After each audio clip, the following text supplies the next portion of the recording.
we are going to try this again. My buddy Kodak stopped by my house the other night with a USB stick that had the 1.2 patch for NASCAR 21 ignition on it. Gonna try and run a full distance race at Daytona, the Coke Zero 400 on extreme difficulty. Keyword being try. Obviously, the patch has not fixed some of the major application stability issues with this title. Rolling off P1 in Brad Keselowski's number 2 discount tire Ford Mustang, just like last time at Talladega. Logitech G29 racing wheel, all assists turned off, including steering assist, which is something you can finally disable in patch 1.2.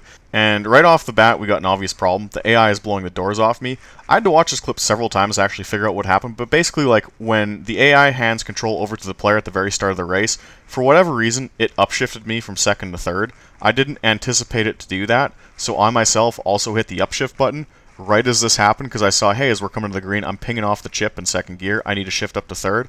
So the game double shifted because it took my input as well as the game's input at the same time and went straight from second to fourth.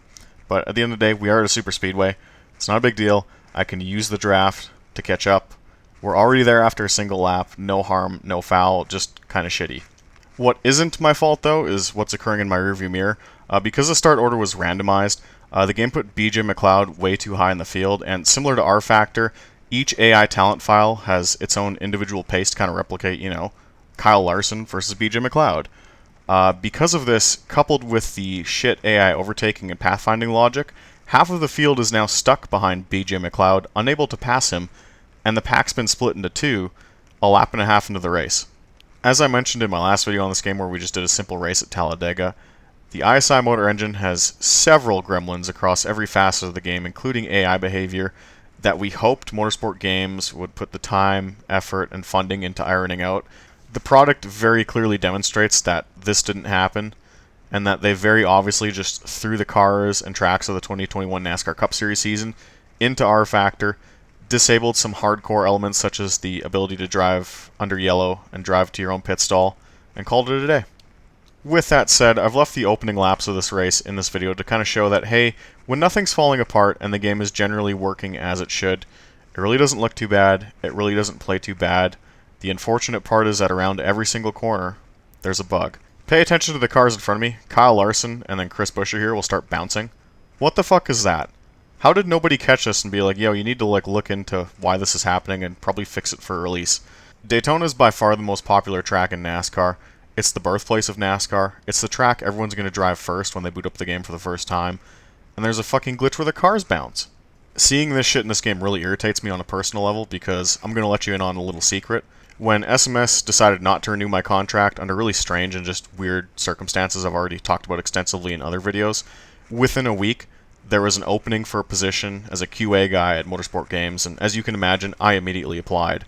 I didn't really care what the hours or the pay would be. I just wanted to do it because I love NASCAR and wanted you guys to get a really good game. And on paper, I have 4 years of experience using Jira bug tracking software, working for a AAA dev remotely, and I've played these games in my personal and professional life basically since I was 6 years old. I never heard back from them. I got a notification they viewed my resume from like the online job service portal that they use, but there's no email, there's no phone call, nothing to say like, hey, we looked at your shit, but, we're going to go in a different direction. Nothing. They had the opportunity to have a passionate QA guy willing to take a pay cut just because he wanted to work on a NASCAR game, and he knows how much these games mean to people. They chose poorly, and the product very obviously reflects that. That being said, in some ways I'm kind of glad it didn't pan out, because there are risks associating your name with a project like this. A lot of content creators and esports guys have been awkwardly roped into defending motorsport games because they've been asked to promote a product that's just not very good. And they're kids, man. They don't know what to say. They're worried they might get in trouble if they criticize the game too much. They're worried they might get sued because these devs can be, kind of crazy sometimes. I'm glad I got to avoid all that and just watch it all play out from the comfort of mommy's basement, and it's great. The chicken tendies here are absolutely fantastic. Skipping ahead to lap 13 of 160, it seems as the tires wear on the AI cars, they're unable to drive a super speedway flat out. So you'll see Ryan Blaney lift right here, which I'm already checking up because I know it's going to happen because it was happening lap after lap. But he slows down to like 185 to 183 mile an hour when you can run this track flat out at 195. Ridiculous that this made it into the game. Also ridiculous is the AI pit line, which you're about to see. So in the ISI motor engine, for any car to successfully navigate pit road, the devs have to make a separate line that tells them how to enter and exit the pit safely. I can tell they fucked up doing this because unlike Ryan Blaney's, normally safe line that he'd be running lap after lap without issues, the lap before he pits, he spends the entire backstretch scraping the wall. That's, to me, indicative of a pit line that begins on the backstretch and wasn't just aligned properly, which is something, again, you should have caught in testing or an experienced sim racer would have caught right away. Didn't have anyone on the staff to catch it. Another issue, the AI cars literally check up for pit lane on the racing surface. And take a look at the lap count on the top right of the screen. Lap 21. Why are the cars pitting that early? A fuel window here is usually lapped like 33 to 35. They're pitting like a whole 10 laps early. So like, what the fuck is going on here? The AI pit lane is fucked up. The pitting logic is fucked up. They're checking up in the corners. They're scraping the wall down the straightaway. This is a mess. This is a really big mess.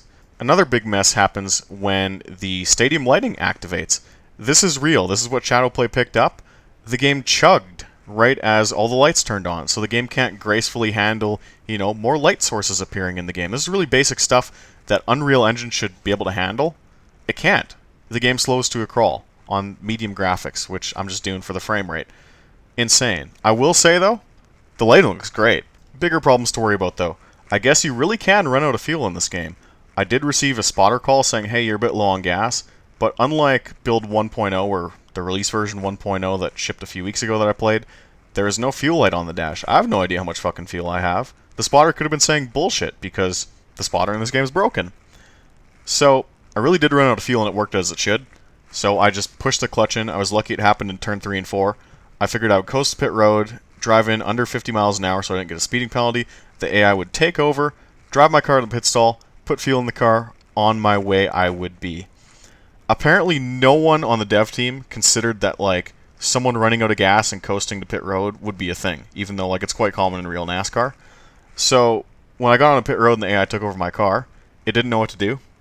It just shut the car off and parked me dead center in the middle of pit road. And this game does have a DNF mechanic where if you wreck too hard, it'll just kick you out of the race and say, you crashed, LOL. That didn't happen here. So I'm just chilling on pit road. I'm obviously very intrigued to see what happens if I just sit here. So that ends up being the plan.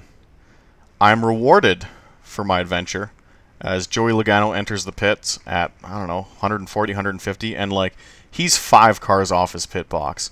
And he just slams straight into the wall, takes out a few different cars, and it turns into a Chinese workplace accident video where, oh god, he's going backwards now. Oh god, the forklift has run over another employee. It's one of those deals.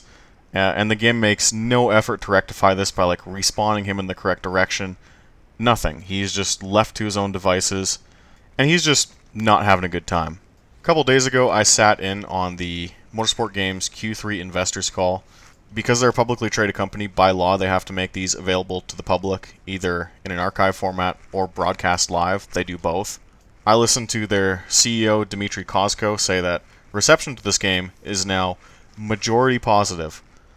I really don't know what he's talking about, and it's coming dangerously close to just outright lying to his investors, but I'll let the SEC figure that one out, because that's over my head. What's not over my head, though, is brainstorming new and creative ways to try and break this game, so I figured I would just pause the game and restart the session. Who knows, maybe my car would spawn without fuel in the next race. A couple things happened. First of all, the pit crew next to me, take a look at them, start popping in and out. Probably not supposed to be doing that. And second, do you notice how when I started this race, there were no lights? The lights came on about 30 laps into a race. If you restart a race after the lights come on, it doesn't revert the time of day. So that's cool. But that's not supposed to happen, just like a lot of stuff that happens in this game. That's not supposed to happen. Anyways, thanks for sitting through this mess. This game is sold for $90 US on Steam. Don't buy it.